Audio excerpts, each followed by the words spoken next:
میں کوشش کروں گا کہ اپنے آپ کو سنبھال کے چند باتیں پیش کر سکوں۔ اس وقت پوری دنیا میں ایک شدید غم کے ساتھ ساتھ قوم و ملت کے اندر بے انتہا غم و غصہ ہے کہ یہ ہوا کیسے، کیا ہوا۔ لیکن سب سے بڑی بات یہ ہے، جو میں چند باتیں کہنا چاہتا ہوں ان کو غور سے سنیے گا۔ میں چاہتا ہوں کہ قوم و ملت کے اندر اس وقت نا امیدی نہ پھیلے۔ ہم کربلا کے بعد بھی کبھی نا امید نہیں ہوئے۔ ہمارے نزدیک سب سے بڑی شہادت، سب سے بڑا جو المیہ تھا وہ کربلا، لیکن ہم کربلا کے بعد بھی نا امید نہیں ہوئے۔ افسوس اس بات کا ہے کہ جس طرح سے شہادت ہوئی، میں چند جملے کہنا چاہتا ہوں۔ روس کے صدر نے کہا کہ آپ یہاں آ جائیے، ایران کی فوج نے کہا کہ آپ تہران چھوڑ دیے، انہوں نے مشہور بھی کر دیا کہ وہ تہران سے چلے گئے ہیں تاکہ دشمن ان کو نشانہ نہ بنائے، لیکن وہ ایک ہی بات دہراتے رہے، ہم جن کے ماننے والے ہیں وہ میدان نہیں چھوڑتے۔ میں میدان میں رہوں گا، میدان سے نہیں جاؤں گا۔ آپ جانتے ہیں 86-87 برس کے سن میں وہ روزے سے تھے، اور روزے کی حالت میں 10 ماہ مبارک رمضان جناب خدیجہ کی وفات والے دن ان کی شہادت ہوئی۔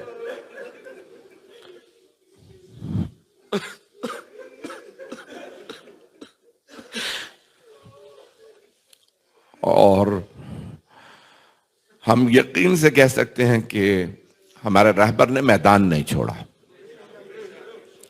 میدان میں رہے اور اپنی آخری حالت تک اپنے جب بتا بھی دیا گیا تھا کہ حالات خراب ہیں اور بار بار امریکہ اسرائیل دھمکی دے رہے ہیں کہ وہ ڈائریکٹ آپ کو ٹارگٹ کریں گے، کہ نہیں، میں میدان چھوڑ کر کے نہیں جاؤں گا۔ عزیزان گرامی، اہل بیت کے جو غلام ہیں وہ ایسے ہی ہوتے ہیں۔ کبھی ایسا نہیں ہوتا کہ کوئی اہل بیت کا ماننے والا میدان سے نکل جائے۔ آج ساری دنیا گواہی دے رہی ہے، کربلا والوں کا راستہ معلوم ہو گیا۔ حضرت عباس ابن علی علیہ السلام کو کتنی مرتبہ شمر پیغام لے کے آیا تھا، عباس آپ کو ہم امان دے دیں گے، تو کہا ساری فوج ایک طرف ہو جائے، میں اپنے مولا کو نہیں چھوڑوں گا، میں پوری فوج کا مقابلہ کروں گا۔ عزیزان گرامی، جو قابل توجہ اور قابل غور بات ہے کہ روزے کی حالت ہو اور میدان میں رہنا، اور جس طرح سے میں جانتا ہوں اس وقت میں خود پڑھ نہیں پا رہا ہوں، میں یقین مانے پوری رات نہیں سویا ہوں، دن میں بھی سو نہیں پا رہا تھا، بس یعنی ایک کیفیت عجیب و غریب تھی پچھلے چند دن سے۔ بلکہ کل جو برادران ساتھ تھے وہ اس بات کا احساس کر رہے تھے کہ جو میں بہت زیادہ تلخ اور سخت باتیں کر رہا تھا، جیسے دل اندر سے بے انتہا رنجیدہ تھا، جیسے کسی بری خبر کے آنے کے لیے ذہن اور دل تیار ہو رہا تھا۔ میں پڑھ نہیں پا رہا ہوں، مجھ سے بات نہیں کی جائے گی، میں بڑی کوشش کر رہا ہوں کنٹرول کروں تاکہ میں بات کر سکوں۔ محسوس یہ ہو رہا جیسے قوم دوبارہ یتیم ہو گئی ہے۔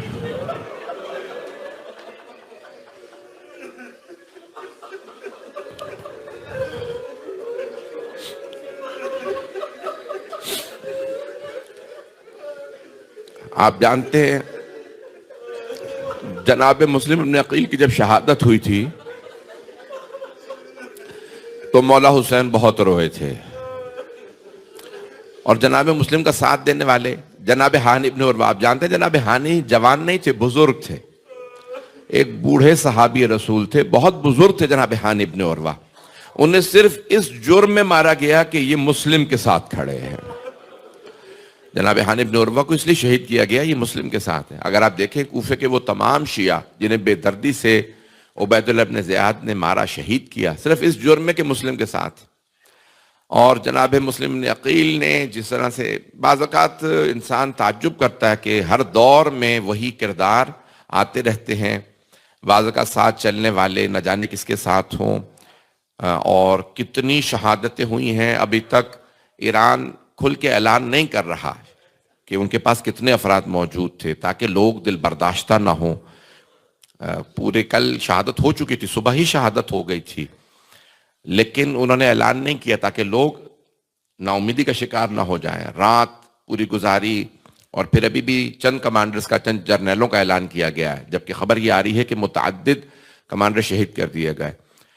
لیکن میں جو جملہ کہنا چاہتا ہوں کہ حضرت مسلم نقیل کی جب شہادت کی خبر آئی تو مولا عباس علیہ السلام نے سوال کیا، مولا اتنا غمگین چہرہ، اتنے آنسو، کہ عباس کوفے سے بری خبر آئی ہے. تو جناب عباس علیہ السلام سمجھتے تھے امام حسین علیہ السلام کی نفسیات کو. لیکن جس دور سے گزر ہے نا، یہ میرا جو عنوان تھا بالکل اس کے عین مطابق میں ہر بات کہ قرآن اور امام زمان. آپ تاریخ اٹھاتے جائیے، قرآن پڑھتے جائیے، آپ کو وہی دوبارہ بار بار نظر آئیں گے کردار، وہی افراد نظر آئیں گے کہ جو بعض اوقات خیانت بھی کرتے ہیں، کوئی ساتھ دینے والا بھی ہوتا ہے، کوئی جان دینے والا بھی ہوتا ہے. میں نے بہت سوچ کے آیا تھا مطالب ان کی زندگی کے. 1939 میں پیدا ہوئے. میں 5-10 منٹ کوشش کروں گا کہ اپنے آپ کو قابو کر کے زندگی پیش کروں. ایران کے عالم دین تھے، مشہد مقدس میں رہتے تھے، حوزہ علمیہ مشہد مقدس میں.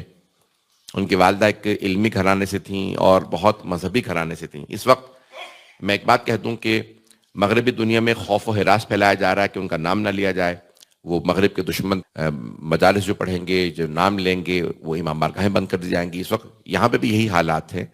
لیکن میں اس لیے پڑھ رہا ہوں کہ بات ریکارڈ پہ جا رہی ہے. بہت سے ٹیلی ویژن چینلز کہہ رہے ہیں کہ کچھ ایسی بات پڑھیں کہ ٹی وی چینلوں پہ، امام بارگاہوں پہ، مساجد پہ حرف بھی نہ آئے، بند بھی نہ ہو. لیکن کم از کم ہمارے ایک مرجع تقلید کا تذکرہ ہونا بہت ضروری ہے. تو میں جو باتیں پڑھوں گا اس کو غور سے سنیں گے، خاص طور سے میرے نوجوان جو بھائی اور میرے بچے ان باتوں کو سنیں گے. 1939 میں، 1939 میں، اس کے بعد پھر 60s میں، 67 میں، 1967 میں نجف اشرف گئے. ابتدائی دور سے ہی عالم دین تھے، اپنے والد سے پڑھتے تھے، ان کے بڑے بھائی، چھوٹے بھائی سب. اور شاید اس نام کا اثر تھا کہ اتنی بہادری تھی.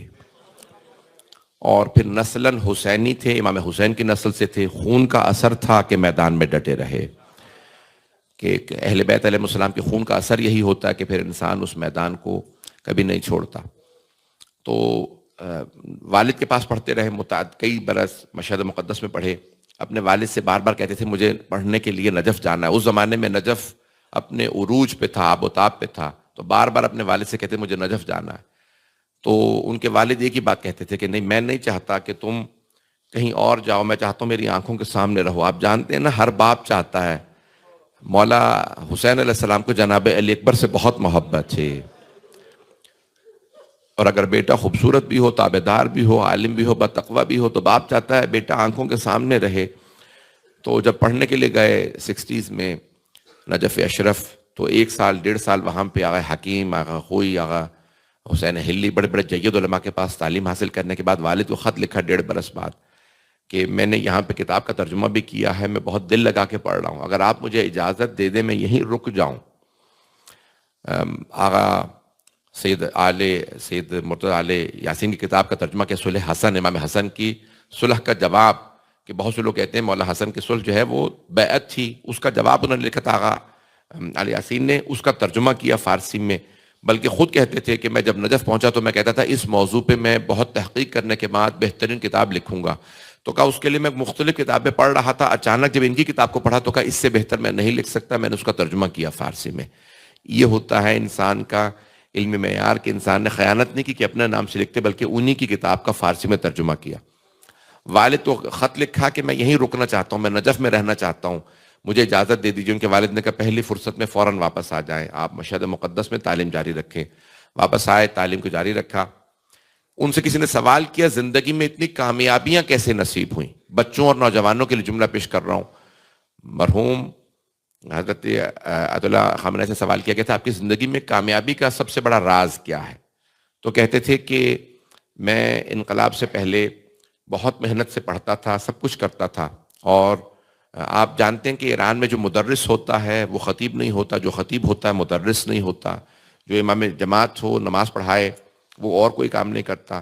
تو کہا میں مشہد مقدس میں بہت بڑی مسجد کا پیش نماز بھی تھا، اور مدرسے میں پرنسپل تھا، پڑھاتا بھی تھا، ادبیات، منطق، فقہ تمام کتابیں پڑھاتا تھا، اور سب سے مشہور خطیب تھے مشہد مقدس کے. ایران میں فضائل پڑھنے والا جو خطیب ہوتا ہے وہ مصائب نہیں پڑھتا، جو مصائب پڑھتا ہے وہ فضائل نہیں۔ انہیں تو بہترین فضائل بھی پڑھتے تھے، بہترین مصائب پڑھتے تھے۔ مشہد مقدس میں ان کے پاس فرصت نہیں ہوتی تھی، اکثر لوگ ان سے کہتے تھے کچھ نہ کریں، صرف 10 منٹ ہمارے یہاں مصائب پڑھ دیں۔ کہتے جب کھڑے ہو کے مصائب شروع کرتے تھے صرف کہتے تھے نا لا یوم کا یوم کا یا ابا عبداللہ، جب صرف کہتے تھے تو مجمع رونے لگتا تھا کہ کوئی دن ایسا نہیں جیسا حسین ابن علی کا عاشورے کا دن تھا۔ بس یہ جملہ کہتے تھے اور مجمع رونے لگتا تھا۔ تو مصائب پڑھتے تھے۔ جو کہتے ہیں کہ میں خطیب بھی، سب کچھ تھا، ترجمہ بھی کرتا، کتابیں بھی لکھتا، خطیب بھی تھا، سیاسی پارٹی کا ہیڈ بھی تھا، مدرس بھی تھا، پیش نماز، سب کچھ تھا میرے پاس۔ شادی ہو چکی تھی میرے، اس وقت 4 بچے بھی تھے، 4 بیٹے اور 2 بیٹیوں کے والد تھے۔ تو کہا میرے بچے بھی تھے اس وقت کہ اچانک میرے والد کو فالج ہو گیا۔ میں نے اپنے بھائیوں سے کہا میں مصروف ہوں، جو کچھ مالی معاونت چاہیے ہوگی، مالی امداد چاہیے ہوگی میں دوں گا، صرف والد کی دیکھ بھال کرو، صبح و شام والد کی خدمت میں رہو۔ کہا بڑے بھائی نے انکار کر دیا، چھوٹے بھائی سے بات کی، انہوں نے بھی انکار کر دیا۔ تو میں نے پھر ایک مرتبہ اپنی مدیریت سے دستخط استعفیٰ دیا، ریزگنیشن لکھا، کہا آج کے بعد سے میں مدیریت نہیں کروں گا۔ پیش نمازی کو چھوڑ دیا، کہا 5 وقت کی نماز پڑھانے کے لیے میں نہیں آ سکتا، میرے والدین کو کب میری ضرورت پڑ جائے، میرے والد کو، میں نہیں آؤں گا۔ خطابت کو چھوڑ دیا، سیاسی پارٹی سے ریزائن کیا، کہا سب کچھ چھوڑ دیا۔ اپنی بیوی سے صرف ایک جملہ کہا، بچوں کی دیکھ بھال کرنا، میں اپنے والد کی دیکھ بھال میں لگا رہوں گا۔ کہتے ہیں 6 مہینے والد کی خدمت کرتا رہا، اچانک والدہ بھی بیمار ہو گئیں، کہا دونوں بستر پہ آ گئے، میں دن رات مسلسل والدین کی خدمت میں رہا۔ 4 سال میرے والد بستر پہ رہے، 5 سال میری والدہ۔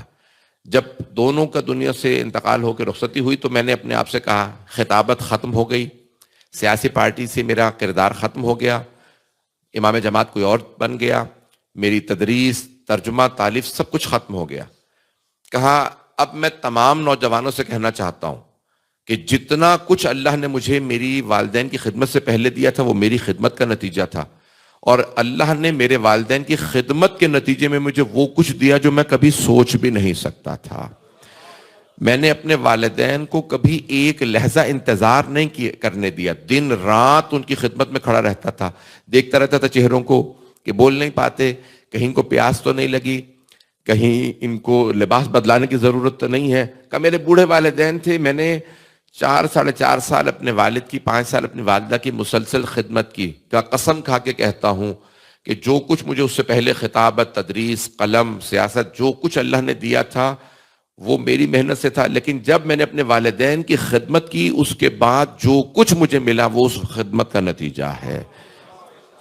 میری زندگی میں جو کچھ اللہ نے مجھے دیا، میں ان مقامات کا جن کا سوچ بھی نہیں سکتا تھا، جو میں حاصل کرنے کی کبھی آرزو بھی نہیں رکھتا تھا، اللہ نے مجھے وہ مقامات دیے۔ سب سے پہلے مجھے دعوت دی گئی تہران آئیے، امام جمعہ تہران کا لگایا گیا۔ آپ جانتے ہیں کہ انہوں نے ان کو امام جمعہ تہران نصب کیا، کہا کہ میں نے جتنے بھی یہاں پہ جمعے کا خطبہ دینے والے اپوائنٹ کیے ہیں علماء، میں نام نہیں لیتا ان بزرگوں کے، اب ان میں سے کوئی بھی نہیں رہا، کہ ان میں سے کسی میں خطابت نہیں ہے، مجھے ایک خطیب چاہیے جو عالم بھی ہو، مجتہد بھی ہو، خطیب بھی ہو، اور تہران کا خطبہ دے سکے جو ٹی وی پہ جائے اور لوگ اس کو سننے کے بعد میرے سیاسی افکار کو سمجھ سکیں۔ تو اس لیے میں نے آپ کا انتخاب کیا، ان کو اپوائنٹ کیا گیا، ان کو بنایا گیا۔ وہیں سے سیاسی پارٹی کے اندر دوبارہ واپس آئے۔ پھر ایک مرتبہ آغا رجائی کی شہادت، آغا باہنر کی شہادت ہوئی، وہیں پہ ان کو کہا کہ آپ الیکشن لڑیں، کہ نہیں میں سیاستدان نہیں ہوں، کہ نہیں آپ الیکشن لڑیں۔ الیکشن لڑا، صدر منتخب ہوئے، اور صدر بننے کے بعد 8 سال جو ہے صدر رہے کہ رہبر کبیر انقلاب کا انتقال ہوا، اور پھر 89 میں ان کو رہبر کا درجہ دیا گیا اور ایران کا ولی فقیہ بنایا گیا 89 میں، 1989 میں۔ اور تب سے لے کے اب تک اپنی شہادت تک مسلسل انہوں نے سیاسی لحاظ سے، فوجی لحاظ سے، اقتصادی لحاظ سے، جتنے سینکشن سے، میں قسم کھا کے کہتا ہوں جتنے سینکشنز اور پابندیاں ایران پہ تھیں، اگر برطانیہ، فرانس، اٹلی، اسپین، جرمنی کسی ملک پہ ہوتی تو وہ چند برسوں میں تباہ ہو جاتے۔ 37 سال پابندیوں میں سربلندی کے ساتھ آگے بڑھانا اور بینک کرپٹ نہ ہونے دینا، نہ کولیپس ہونے دیا، نہ سیاسی لحاظ سے، نہ اقتصادی لحاظ سے۔ اور کہتے تھے کہ جب بھی میں زیادہ پریشان ہوتا ہوں، اگر میرے بھائی، میرے بچے اس بات کو سن لیں، کہ آقا آپ کیا کرتے ہیں؟ کہ جب زیادہ پریشان ہوتا ہوں تو میں مسجد جم کران چلا جاتا ہوں، اور میں 12ویں امام سے کہتا ہوں مولا جو میرے پاس عزت ہے وہ آپ کی دی ہوئی ہے، جو آج میرا نام ہے وہ آپ کی وجہ سے ہے، میری عزت کو نہ جانے دیجیے گا، میں جس طرح سے رہوں، میں میدان میں کھڑا رہوں، آپ سے منسوب ہو، لوگ کہتے ہیں یہ مہدی کا غلام ہے، یہ نائب ہے، لوگ جو کچھ مجھے کہتے ہیں میں جانتا ہوں میں کچھ نہیں، بار بار ایک ہی بات دہراتے تھے، مولا میں آپ کا غلام ہوں، میری آبرو رکھ لیجئے۔ آج امام زمانہ نے وہ آبرو دی، پوری دنیا کہتی ہے سلام۔ آئے میں چند جملے اگر مصاحب کے پڑھ پایا تو پڑھوں گا۔ آپ جانتے ہیں کروڑوں افراد سڑکوں پہ نکل آئے ہیں، لاکھوں نہیں کروڑوں افراد سڑکوں پہ ہیں، اور جب فجر کے بعد اعلان ہوا تھا صبح تو لوگ سر پیٹ رہے تھے، ماتم کر رہے تھے۔ میں کہتا ہوں کہ اگر یہی قوم کربلا میں ہوتی، ممکن ہی نہیں تھا کہ حسین ابن علی کو کہنا پڑتا حل من ناصر ینصرنا۔ آج یقین مانیے دل بہت افسردہ ہے، میں بہت کنٹرول کرنے کے بعد چند جملے مصاحب کے پڑھنا چاہتا ہوں، مجھ سے پڑھا نہیں جا رہا۔ آج اگر آپ عراق میں دیکھیں تو صبح سے عراقی عربی زبان لوگ ہیں، آپ جانتے ہیں بصرہ میں، نجف میں، کربلا میں، بغداد میں، واسط میں، قصیر میں، نہ جانے کہاں کہاں پورے عراق کے اندر لوگ سڑکوں پہ نکل آئے ہیں کہ ہمیں بدلہ لینے کی اجازت دی جائے۔ لگتا ہے جیسے حضرت مختار کی قوم دوبارہ اٹھ کھڑی ہوئی ہے۔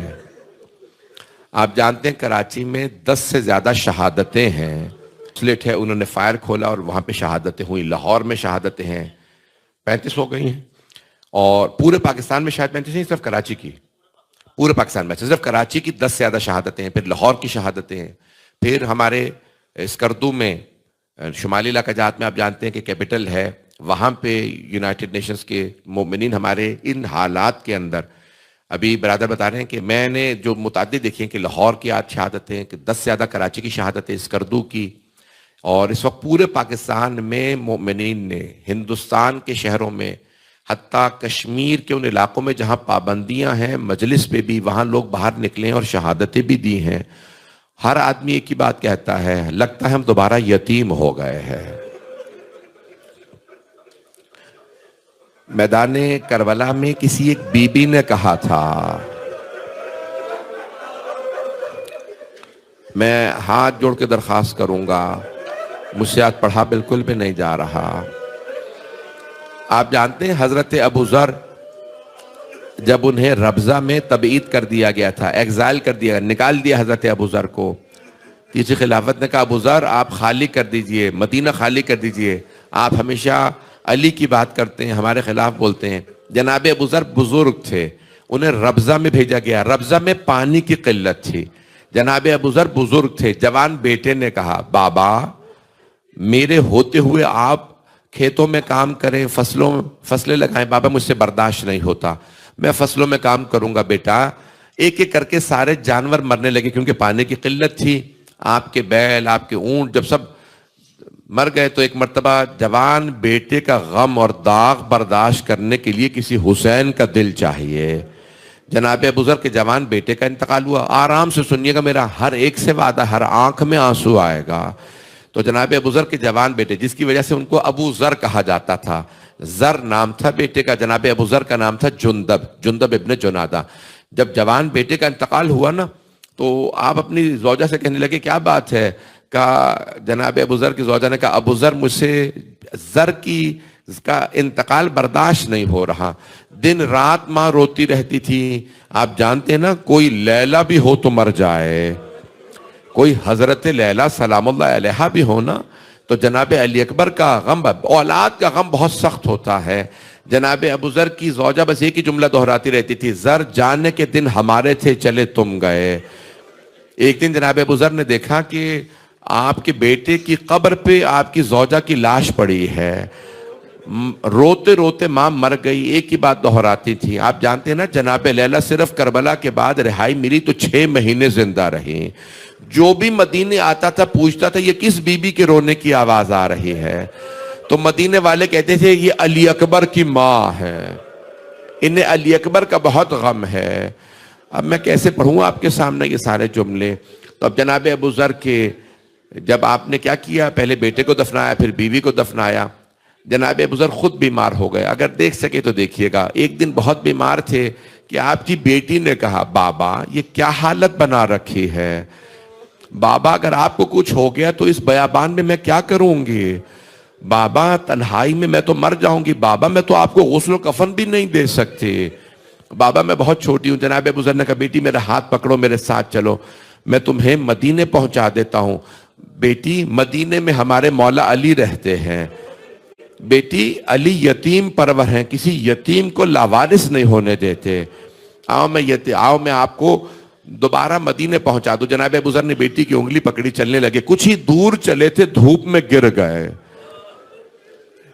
جناب ابو ذر کی بیٹی نے رونا شروع کیا، کہا بابا تھوڑی ہمت کیجئے، اس بیابان میں آپ کو غسل و کفن نہیں دے پاؤں گی، بابا میں قبر نہیں کھود پاؤں گی۔ تو جناب ابو ذر نے کہا بیٹی پریشانی کی بات نہیں ہے، مجھ سے سچے نبی نے سچا وعدہ کیا تھا، ابو ذر کوفے کے بہترین مومنین آپ کو غسل و کفن دیں گے، ابو ذر آپ کو دفنانے والے بہترین مومنین ہوں گے، ابو ذر آپ کے لاشے کو دفنا دیا جائے گا۔ کہا بیٹی بس ایک کام کیجئے گا، اگر دیکھ سکے میری طرف دیکھیے گا، میں جانتا ہوں اس وقت لوگوں سے برداشت نہیں ہو رہا، نہیں تو آنکھیں بند کر کے ذرا ربضہ چلیے۔ تو ربضہ میں جناب ابو ذر نے اپنی بیٹی سے کہا بیٹی بس ایک کام کیجئے گا، جہاں سے قافلے گزرتے ہیں اس راستے میں جا کے بیٹھ جائیے گا، اور کوئی قافلہ آتے دیکھیے تو قافلے والوں سے روک کے کہیے گا اے قافلے والوں یہاں صحابی رسول کا جنازہ پڑا ہے، صحابی رسول کا جنازہ بے گور و کفن پڑا ہے، دفنانے میں میری مدد کر دیجئے۔ بس بیٹی قافلے والے آ جائیں گے۔ آپ جانتے ہیں نا باپ اگر مر رہا ہو سب سے زیادہ اگر کوئی محبت کرتا ہے باپ سے تو وہ بیٹی کرتی ہے۔ جناب ابو ذر کا آخری وقت تھا، بار بار کہتے تھے بیٹی آپ رخ پھیر لیجئے، مجھے مرتا ہوا نہ دیکھیے گا، جانتے تھے بیٹی سے برداشت نہیں ہوگا کہ نہیں بابا۔ بس ایک مرتبہ جناب ابو ذر نے ایک ہچکی بھری، ایک آنکھ سے آنسو نکلا، آنکھ بند ہو گئی، اونچی اونچی ایک بیٹی رونے لگی، ہائے میں یتیم ہو گئی، میرے بابا دنیا سے چلے گئے۔ اب جانتے ہیں جناب ابو ذر کی بیٹی نے کیا کیا؟ بیٹی نے ایک رومال نکالا چہرے پہ رکھ دیا۔ جناب ابو ذر کی بیٹی نہیں چاہتی تھی میرے باپ کے چہرے پہ دھوپ پڑے،